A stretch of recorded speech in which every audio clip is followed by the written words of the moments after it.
Assalamualaikum warahmatullahi wabarakatuh. Halo anak-anak, apa kabar kalian? Semoga kalian masih dalam keadaan sehat dan tetap bersemangat menjalankan aktivitas kalian pada hari ini. Pada kesempatan kali ini, kita akan mengenal menggambar bentuk objek 3 dimensi. Pernahkah kalian mengamati benda-benda yang ada di sekitar kalian, seperti televisi, vas bunga, gelas, mangkuk, kulkas, botol, ataupun benda lainnya? Ternyata, benda tersebut memiliki bentuk dasar geometris 3 dimensi, seperti balok, kubus, kerucut, bola, dan tabung.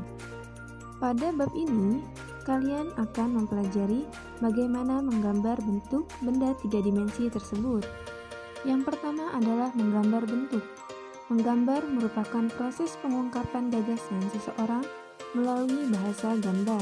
Misalnya, seorang desainer ingin membuat guci, maka ia akan membuat rancangan dalam bentuk gambar sebelum dibuat bentuk guci yang sesungguhnya. Untuk dapat membuat gambar yang baik, seseorang harus menguasai kemampuan menggambar, terutama menggambar bentuk. Menggambar bentuk adalah cara menggambarkan dengan meniru objek dan mengutamakan kemiripan rupa. Semakin mendekati kemiripan rupa, berarti gambar bentuk yang dibuat semakin sempurna. Objek gambar bisa dari benda mati, flora, fauna, manusia, ataupun alam sekitar. Berdasarkan jenis benda yang akan digambar, terdapat 3 jenis cara menggambar bentuk 3 dimensi. Yang pertama adalah menggambar bentuk benda kubistis. Benda kubistis adalah benda yang bentuknya menyerupai bangun kubus atau balok. Misalnya meja, kursi, lemari, bak sampah, kotak, kotak pensil, maupun sebagainya. Yang kedua adalah menggambar bentuk benda silindris. Benda silindris adalah benda-benda yang bentuknya menyerupai silinder atau elips. Misalnya botol, gelas, piring, mangkok, teko, dan sebagainya. Dan yang ketiga adalah menggambar bentuk benda bebas. Benda yang memiliki bentuk bebas adalah benda yang bentuknya tidak beraturan, seperti buah-buahan, pepohonan, batu-batuan, dan benda alam lainnya.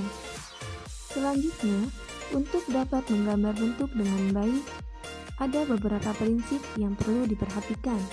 Yang pertama adalah model. Model adalah objek yang dijadikan acuan untuk menggambar. Menggunakan model berarti menggambar bentuk terfokus pada objek yang digambar, bukan hanya sekedar ingatan. Model gambar dapat dibuat secara langsung atau tidak langsung. Menggambar secara langsung yaitu dengan menatap model yang ada di depan mata. Menggambar secara tidak langsung yaitu menggambar model dari foto atau reproduksi objek. Foto dapat berasal dari majalah, koran, buku, atau media lainnya. Yang kedua adalah proporsi.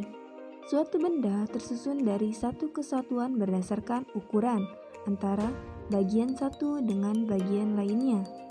Kesebandingan, keseimbangan, atau kesesuaian bentuk dan ukuran suatu benda antara bagian yang satu dengan bagian yang lain itulah yang dinamakan proporsi. Dengan menggunakan proporsi yang tepat, maka gambar benda yang dihasilkan akan tampak wajar.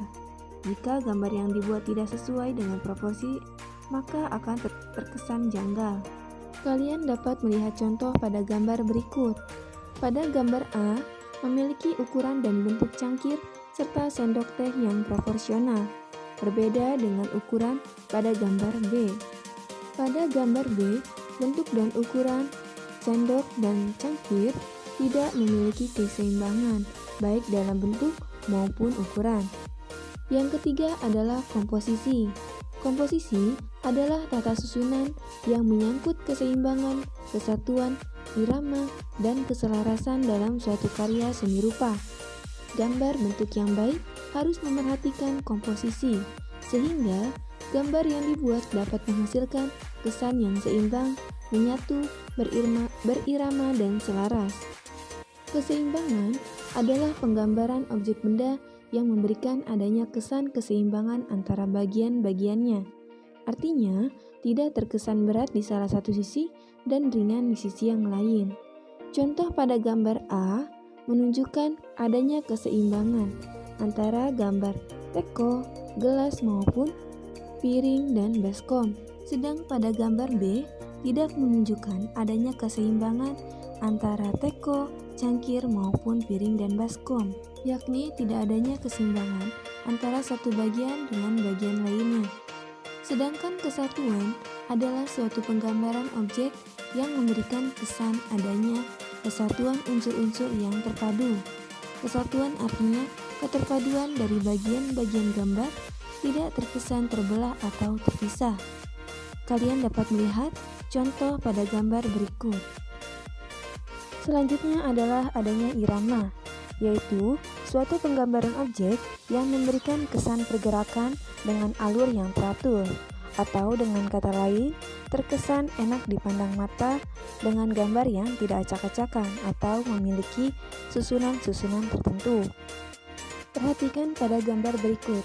Pada gambar A, terlihat bingkai-bingkai yang sangat tersusun dengan rapi, atau memiliki irama yang teratur.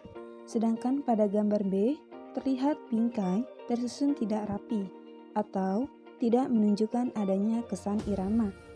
Selanjutnya adalah adanya keselarasan atau harmoni. Keselarasan adalah suatu penggambaran objek yang memberikan kesan kesesuaian antara bagian yang satu dengan bagian yang lain dalam suatu benda, atau benda yang satu dengan benda yang lain sangat padu. Kalian dapat melihat pada gambar A dan gambar B. Pada gambar A, bagian-bagian bentuk benda memiliki keselarasan antara kaki, alas, maupun sandarannya. Sedangkan pada gambar B, bagian-bagian bentuk benda tidak selaras antara kaki, tumpuan, maupun alas duduk serta sandarannya. Prinsip yang keempat adalah perspektif. Benda yang letaknya lebih dekat dengan pandangan mata tampak lebih besar ukurannya bila dibandingkan dengan benda-benda yang letaknya jauh dari pandangan mata.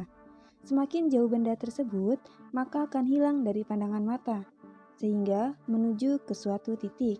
Misalnya, saat melihat kereta api, sesungguhnya rel kereta api itu besarnya sama, tetapi karena kesan pandangan mata, rel tersebut akan semakin menyempit dan menuju ke satu titik.